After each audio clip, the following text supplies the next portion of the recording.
ನಮಸ್ತೆ ಎಜೆ ನ್ಯೂಸ್ಗೆ ಸ್ವಾಗತ. ಯವ್ವ ಯಕ್ಕ ನಾ ಏನ್ ಮಾಡ್ಲಿ, ಹೋಳಿಗೆ ಮಾಡಿತು ಅಂತ ಹೋದ್ ಮಾಮ ಹಿಂಗ ಮೋಸ ಮಾಡ್ತಾನಂತ ಗೊತ್ತಿದ್ದಿಲ್ಲ ಬೇ ಯಕ್ಕ. ನನ್ನ ಹಿಂಗ ನಡು ನೀರಾಗ ಕೈ ಬಿಟ್ಟ ಹೋದಾರ, ನಾ ಯಾರ್ ಮುಂದೆ ಹೇಳಿ ಯವ್ವ. ಹೀಗೆ ಗೋಳಿಡುತ್ತಾ ಕಣ್ಣೀರು ಹಾಕುತ್ತಾ ಪುರುಷರು ಸೀರೆ ತೊಟ್ಟು ಸೋಗುವ ಮಾಡುವ ದೃಶ್ಯ ಒಂದ್ ಕಡೆಯಾದ್ರೆ, ಇದನ್ನ ಕಂಡ ಒಳೊಳಗೆ ನಕ್ಕು ಖುಷಿ ಪಡುವ ದೃಶ್ಯ ಮತ್ತೊಂದು ಕಡೆ.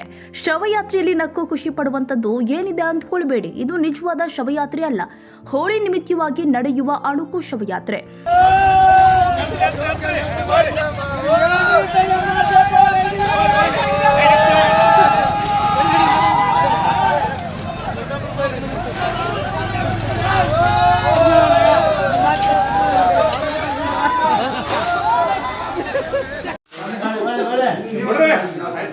ದೋರ್ನಹಳ್ಳಿಯ ಅಗಸಿಯಿಂದ ನಡೆದ ಅಣುಕು ಶವಯಾತ್ರೆ ಮುಖ್ಯ ರಸ್ತೆಯವರೆಗೆ ಜರುಗಿತು. ಅಣುಕು ಶವಯಾತ್ರೆಯಲ್ಲಿ ಜನ ಸಾಕಷ್ಟು ಸಂಖ್ಯೆಯಲ್ಲಿ ಪಾಲ್ಗೊಂಡಿದ್ರು. ರೋಧನ ಗುಣಗಾಲ ನಡೆಯುತ್ತಲೇ ಇತ್ತು.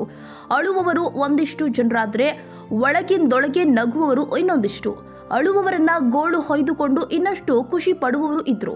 ಸೀರೆ ಧರಿಸಿದ ಯುವಕರು ಹಲಿಗೆ ವಾದನ, ಭಾಜ, ಭಜಂತ್ರಿ, ನರ್ತನ ಮುಂತಾದವು ಗಮನ ಸೆಳೆದಿದ್ದಾವೆ. ಅಣುಕು ಶವಯಾತ್ರೆ ದೋರನಹಳ್ಳಿಯ ಅಗಸಿಯಿಂದ ಶುರುವಾಗಿದ್ದು ಮುಖ್ಯ ರಸ್ತೆವರೆಗೂ ನಡೆಯಿತು. ಶವಯಾತ್ರೆ ವೇಳೆ ನೂರಾರು ಮಹಿಳೆಯರು, ಯುವಕರು, ಹಿರಿಯರು ಅಣುಕು ಶವಯಾತ್ರೆ ನೋಡಲು ಸೇರಿದ್ರು. ಶವವಾಗಿ ಮಲಗಿದ್ದ ವ್ಯಕ್ತಿ ಮೆರವಣಿಗೆಯುದ್ದಕ್ಕೂ ಕುಳಿತುಕೊಂಡಿದ್ದು, ಯಾರಿಗೂ ಕೆಡಕು ಆಗಬಾರದು ಎಂಬ ಕಾರಣಕ್ಕೆ ಹೋಳಿ ಹುಣ್ಣಿಮೆ ಬಳಿಕ ಅಣುಕು ಶವಯಾತ್ರೆ ನಡೆಯುತ್ತೆ ಎಂದು ನಂಬಿಕೆ ಕೂಡ ಇದೆ. ಅಣುಕು ಶವಯಾತ್ರೆ ವೇಳೆ ಸಾಬಣ್ಣ ಗೋಶಿ, ಪತ್ರಕರ್ತ ಚಂದಪ್ಪ ದೋರನಹಳ್ಳಿ, ತಮ್ಮಣ್ಣ ಜೋಡದ್, ಭಾಗಣ್ಣಗೌಡ, ದೊಡ್ಡಪ್ಪಗೌಡ, ಮಾನಪ್ಪ ಹುಣಸೂರ್, ಮಾಳಪ್ಪ ಜೆಸಿಬಿ, ಭೀಮರಾಯ್ ಹೊಕ್ಕಳೂರು, ಹನುಮಂತ ಗುಂಟದ್ಕಲ್, ಹನುಮಂತ ದಿಗ್ಗಿ, ಅಯ್ಯಪ್ಪ ತಂಗಡಿಗೆ, ಶರಣು ಸಿರಿ ಮತ್ತಿತರರು ಹಾಜರಿದ್ದರು.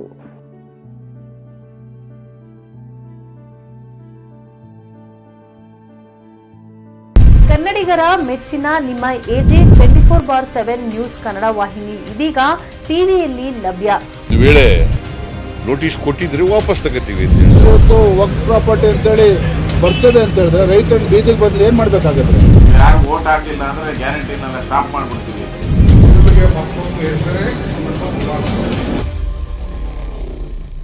ಕರ್ನಾಟಕ ಮತ್ತು ದೇಶ ವಿದೇಶ 360 ಡಿಗ್ರಿ ಸುದ್ದಿ ಹಾಗೂ ಉತ್ತರ ಕರ್ನಾಟಕ, ಬೆಳಗಾವಿ, ಬಾಗಲಕೋಟೆ, ಧಾರವಾಡ, ಹಾವೇರಿ, ಗದಗ, ಬಿಜಾಪುರ ಜಿಲ್ಲೆಯ ಕ್ಷಣ ಕ್ಷಣದ ವಿವರವನ್ನ ಪಡೆಯುವುದಕ್ಕೆ ಎಜೆ 24/7 ನ್ಯೂಸ್ ಕನ್ನಡ ವಾಹಿನಿಯನ್ನ ಲೈಕ್ ಮಾಡಿ, ವಿಡಿಯೋಗಳನ್ನ ಶೇರ್ ಮಾಡಿ, ಕಮೆಂಟ್ ಮಾಡುವ ಮೂಲಕ ನಮ್ಮ ವಾಹಿನಿಗೆ ಸಹಕಾರ ನೀಡಿ ಮತ್ತು ಚಾನೆಲ್ ಅನ್ನ ಸಬ್ಸ್ಕ್ರೈಬ್ ಮಾಡಿ.